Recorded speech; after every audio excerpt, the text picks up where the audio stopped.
Hey, say hey. Say hi. Hi.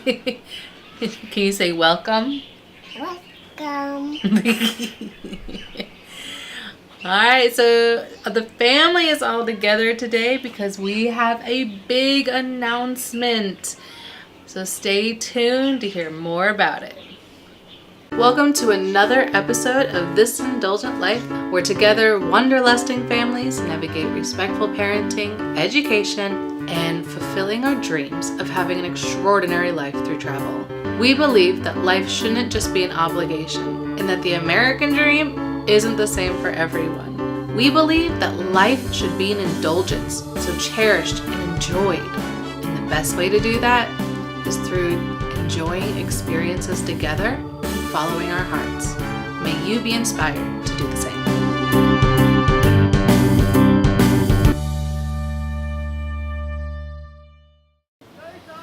So welcome back. Thank you for joining us. Today it is not only me, it's not a solo show. Nope. But the hubby, Alan, has joined in as well. We had Boogie, but he kept wanting to feed me some peppers and then wanting to look over the side of our balcony. And so, oh, here he comes. We tried to con him with some YouTube videos, but I'm not sure it's working. Alright, so the reason the family is all together to do this episode is because we are making a big announcement. It's been a somewhat closely held, not so secret. Yep. But we have a big announcement. But first, let's set the story for you about what we're doing and why we're doing it. Alright, so there are a lot of things that are going on in our life right now and that have been going on for about the last year that have really determined why we're about to do what we're going to do and have determined what our next step is. First of all, I have noticed that I tend to have, I guess you could say, a 4-year itch. I tend to need to move in every 4 years or so. I noticed it first, I guess, when we lived in Ware Shoals, South Carolina, where my husband is from. At the 4-year mark is when I was like, I gotta get out of here. I can't. Something needs to change. And if I look back, it was about 4 years that I lived in, maybe a little less, in Charleston, South Carolina. I lived there for a couple years and again needed out. Florida was just way too long. College, again, needed 4 years. Philadelphia, needed out, needed a change. So I tend to have this need for change around every 4 years. And I think I need something new in my life. So that's definitely a part of it. We knew we probably weren't going to be staying longer than the 4 years unless something big happened. But what we're about to do is not what we expected a year ago. So basically my contract at my teaching job is coming to an end. And we had to decide if we wanted to stay another 2 years, which financially made a ton of sense, or if we were going to try something new. So that is one reason that we've had to make this decision. Mm-hmm. We couldn't have made it a year ago because I was still under contract. We can't make it in a year because I would have been under contract. Yeah. So with my contract coming to an end and needing to make another decision, I decided that I didn't want to give another 2 years to them. There's a lot of things that have happened in the last 2 years. The power. I'm not going to go into it publicly, but I have amazing colleagues, and the kids, are just normal kids, but it's time. And while there are changes being made, I'm just not sure. I know that I'm not willing to wait another 2 years when I have my family that needs me and needs me to be a little happier as well. So that's a big part of why we are leaving Hong Kong. I decided I wasn't going to just find another job in Hong Kong. Like, I love my colleagues and my students enough that I was going to stay in Hong Kong. I would have just stayed there. So we are not staying in Hong Kong. So big hint number one there. So he's going to tell you another reason why we're not this staying. is almost like a two-parter. It's the crowds and the public transportation, probably per se. The crowds are rough. We are not crowd people. We get overwhelmed. Yeah, on a normal busy weekend here, it's like New Year's Eve on Manhattan. You know, there when the ball drops. No, I mean, not that bad. It is not that bad. It feels that bad. Okay, maybe it feels it, but it is not that bad. It feels that bad.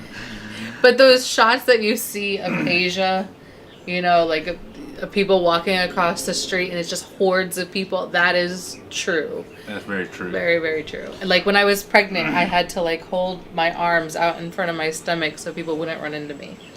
And the public transportation, I mean, if you're just taking like it's what they call the MTR here, which is the subway back home.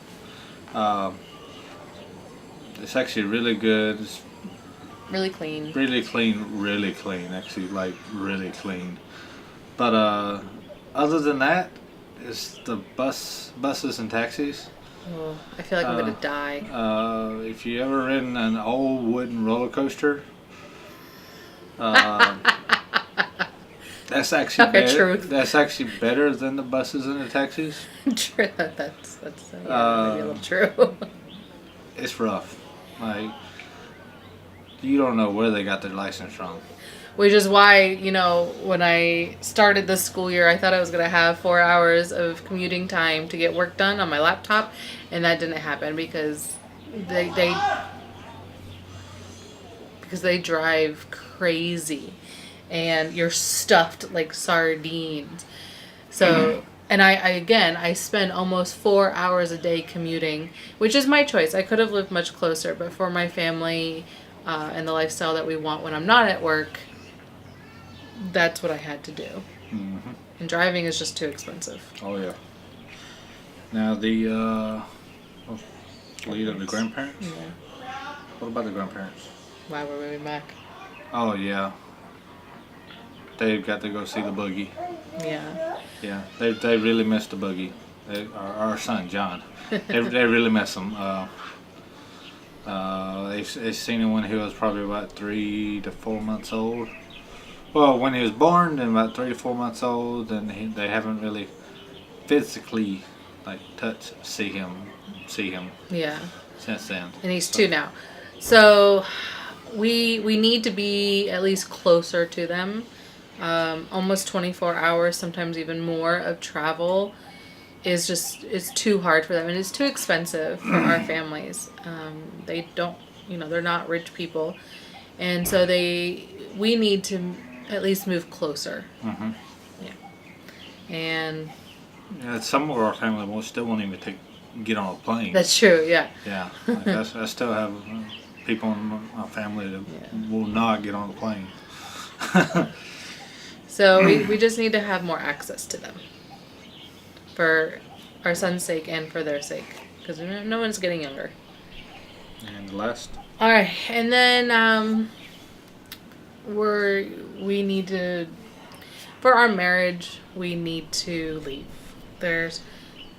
It's too difficult to find marriage counseling here. It's ridiculously expensive. We know that even if you have a healthy marriage, you really should have some kind of regular counseling. We had a marriage retreat that we used to enjoy going to that we'd like to attend again. And of course, the church situation, while there are really, really amazing churches here, the community aspect is just not the same. And we also had a really good support system with friends of ours we know, and we were able to get a lot of help. Yeah. So we know that we need to find a different system. Hong Kong is too transient and too busy to develop those kinds of relationships. Everyone is busy. I mean, he tried starting a men's group at church, but no one could really commit because they're just constantly on the go. So we know that Hong Kong isn't really the right place for us. And and Boogie as well. Hong Kong really isn't the place that I want to raise a child long term. We have an amazing little community where we live in Tayo. The older people here adore him, and he gets tons of time outside. But once you get to be about school aged, while we can kind of control some of that, the schooling here isn't what we want. And they start school at 2. So technically my son could go to school by himself, I think, at this point. So I don't want that for him. So we just know that this isn't the place that we want to continue our journey. While it has been amazing, in a true once in a lifetime kind of thing, it's time for us to move on. So about a year ago, she was contemplating either like finding another job here in Hong Kong. Yeah, I actually had thought about breaking my contract at one point, and so I was looking, and that's when I decided if I was going to stay in Hong Kong.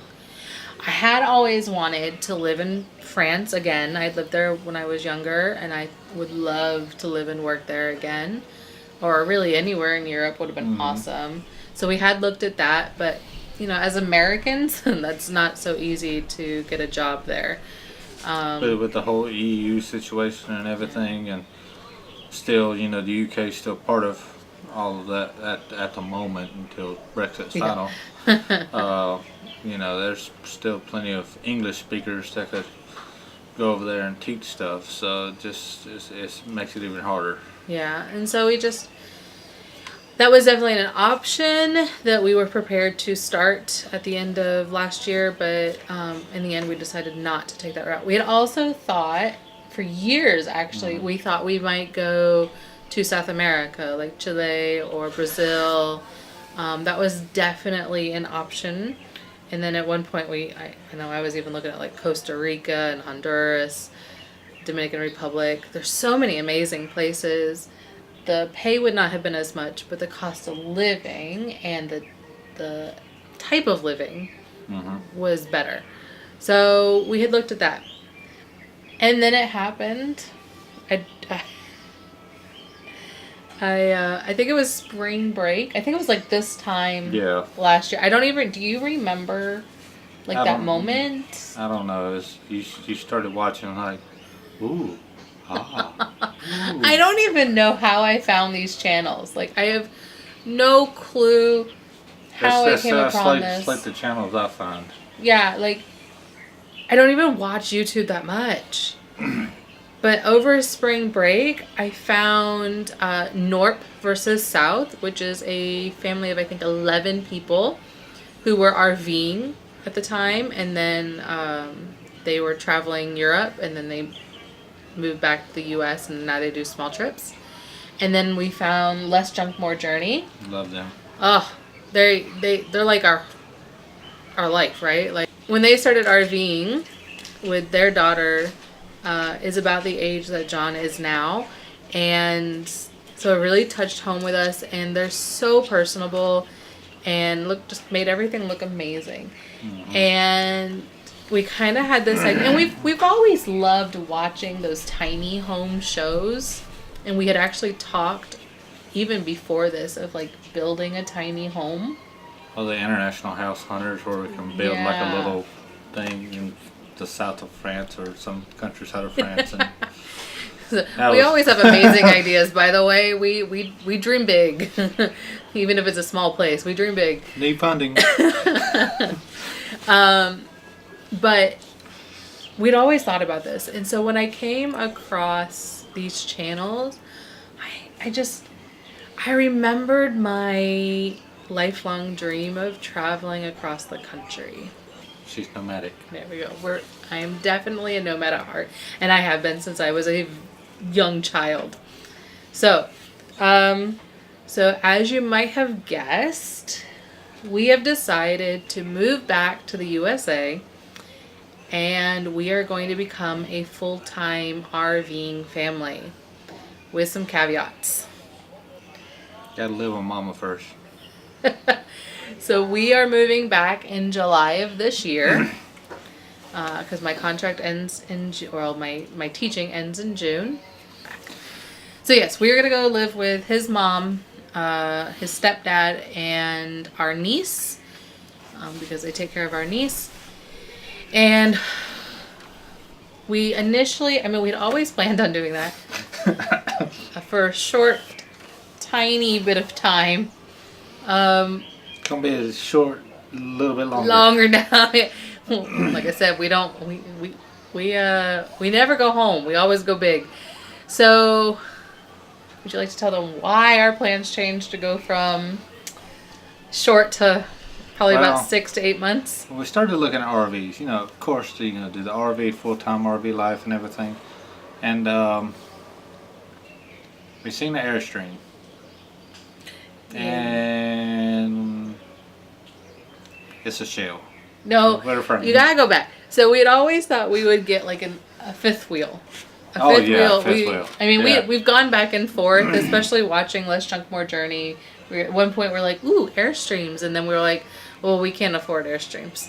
But the fifth wheel has tons of space. Mm-hmm. And then we went to like Class C because then we could just have a small car, and then we went back. So anyway, we've gone back and forth, and I always check out Facebook because I kind of like to torture myself like that. So I was always looking to see if there was anything available because you don't want to miss a good deal. And I found a Holiday Rambler, 1977 Holiday Rambler. It would have needed restoration and whatnot, but it was only like $700. It was a full gut job. It was a full gut job, yeah.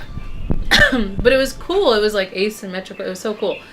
And then told him about it, and he's like, well, I found this Airstream, and I was like, but it's $5,000. Like, that's way so much money. We wanted to spend a total of $5,000. Then her brain started. And I talked to my mama. I blame my mama. I'm like, wait, this is kind of like an investment because Airstreams, if we spend $10,000 to $15,000 on renovating it, we can get a good return on investment. So I could use my retirement that I'm going to get from here and use that to fix up our Airstream, which is risky, but putting it in a savings account is also risky. So yeah. Either buy gold, buy Airstream. Yeah.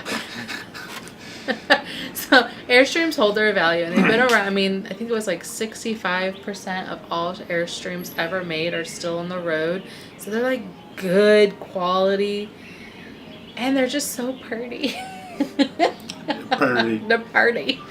So we are going to do an Airstream. Look at my notes here real quick.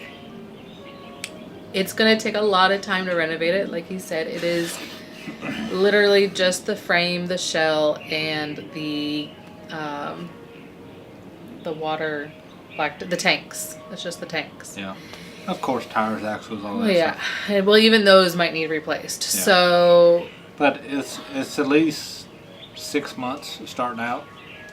We're hoping to keep it at least 6 months till we can get on the road and be livable, and then we can add to it as we live in it and we know exactly what we want. But at least 6 months probably to be livable, hopefully. I'm a little nervous about that. I'm a little nervous about spending all this money, but we'll see how it goes. Yeah. He's going to be doing a lot of the work. And I'll be doing a lot of the background work.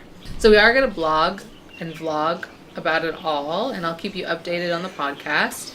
So do, make sure you subscribe so that when we start doing that, you can see it. We also have plans on building our businesses. Alan does video editing. So if you need any videos edited, he's your guy. So he's building his business now. And then, of course, I have This Indulgent Life, and I'm doing the vlog, the blog, the podcast. And I am opening up some coaching, and we'll be creating some courses and things for you as we go. So we have a lot on our plate of trying to build these businesses so that we can have income as we hit the road. So we hope to hit the road in January, start 2020 right. Maybe be able to take a few smaller trips here and there. We're already Harvest Host members, so maybe we could hit one of those up or two, and when we're self-sufficient enough. Boo. He's just gonna play with the curtain. Yep. So that is our big announcement. We are making a huge life change. Our parents are thrilled and scared. My mother is fine. His mom thinks we made a huge mistake in buying this Airstream, so we'll see which one is correct. Yep. But they're really excited to be able to spend more time with Boogie. And I know he's going to love being spoiled by them as well. And of course there's, aunts and uncles and his grandmother. So lots of family time. And of course we'll share. I've got plans. I don't know. I haven't told him yet, but I've got plans for like library time and going to the farms. And my kid is struggling to find his ball. There we go. Go play in the water. So I want to do that like stay-at-home mom thing for a little bit. I want to really spend some time with John because I don't get a lot of time, as well as building our businesses, because we want to build a life that RVing, 4 years, and then who knows what's next after that. So we want to just make sure we're building a life that can sustain that. So, and last of all, how can you support us? Because we get that question a lot. Is like, okay, great, but how can you be a part of our journey? So, number one, give us the Let's try it again. So, number one, give us your best advice on the places to go, to RV and places to see, and best advice just about RV life in general. Yeah. And if you fixed up an Airstream, please input all information into us. Yes. We need as much help as possible. Number two, subscribe to our channels. So subscribe to this YouTube channel here, subscribe to our Facebook, subscribe to The podcast, if you're listening to this as the podcast. the podcast. And of course the blog. Go in and be a part of our tribe. Number three, here, number three, thank you, little screwed up. Number three, here in Asia area. Tell, if you want to, spread the word about my business as being a video editor, and as Mary being a coach. Yeah. Just being able to, if you know somebody that's doing films, weddings, or otherwise, and they need a little extra support, just remind them that you know somebody who does it. That's, they can. So when I first started out doing photography and videography, I was doing weddings, and when I got here in Hong Kong, here recently, I started doing more like editing on music videos, shooting a lot of events, promos for different businesses, and starting to work on a little bit like short film type stuff. So if you have that kind of stuff in mind as well, I'd be glad to take a look at it and help you on the projects that are coming up. Yeah, and of course, I'm starting to coach to try to help you guys who want to create your extraordinary lives, figure out the next steps for you and what kind of life that you want to do. So do contact me about that. And don't forget, I'm giving away some free coaching as part of our launch giveaway. So check out the show notes on the blog for more information on how to enter for that. Another way that you can support us is by joining the Facebook community I am creating with the launch of this podcast. for us to really help each other. So that is where you could actually give us the information about the best places to visit. Maybe there's an amazing, we're foodies, so if you have like an amazing restaurant in your town that we should try out, please do let us know. Email us or join our community and tell us there. And just really, our goal is to form our tribe, right? Our village of people. And the Facebook group is going to be a really great place for you to join us there. Of course, if you are praying people, we can use all the prayers in the world. This is one of those make or break situations. Yep. This could literally make us grow and be better, or it could break us. And we need all the prayers that we can get in order to make sure that it's making us, and that it's helping not only us but everyone around us as well. And of course, leave a review, leave an honest review of the podcast on Apple iTunes, the podcast, and subscribe to that channel, and then leave comments under YouTube videos or on the blog. I read all of them and I try to respond to all of them. Direct messaging on Instagram even. All of those things help me know, A, that I'm helping you, B, what you want to be helped with so I can create new content around that, and C, just helps me know that you're listening. So we just need that support right now as we do this next really, really big, scary, super scary thing. Yep. So that's it for this announcement. To sum it all up, we're becoming RVers, and you've never RV'd. I haven't since I was a kid. I did live in an RV when I moved back up to Pennsylvania for a few months before I moved back down with you. But that was stationary, and I didn't have to deal with any water, black tank, any of that stuff. So just living in that small space. So that will be okay. All right. Thank you so much yet again, and we will see you next time, or at least I will, on the next episode of This Indulgent Life. Have a great day.